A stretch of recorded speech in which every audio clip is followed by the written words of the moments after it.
Praise the lord. చేజారిపోయిందా? చేతగాని స్థితిలో ఉన్నావా?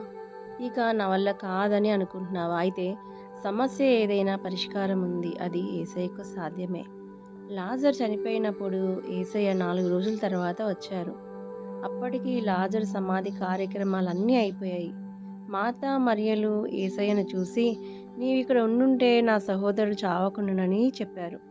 అప్పటికే పరిస్థితులు చేజారిపోయాయి. ఇక చేయగలిగింది ఏమీ లేదని మార్తా, మరియ అనుకోని యేసయ్యతో ఆ విధంగా అన్నారు. కానీ యేసయ్యకు అసాధ్యమైనది ఏదైనా ఉన్నదా?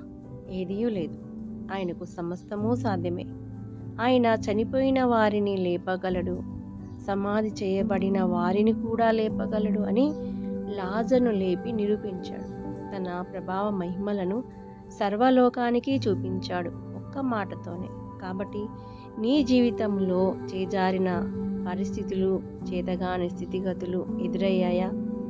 యేసయ్య లాజర్ జీవితంలో చేసింది జ్ఞాపకం చేసుకో. ఒక్క మాట చాలు యేసయ్యకి చేజారిన నీ స్థితిగతులను ఆయన చేతుల్లోకి తీసుకొని చక్కపెట్టడానికి. కాబట్టి నమ్ము, ఆయన చేతికి అప్పగించు. ఆయన మహిమను చూస్తావు.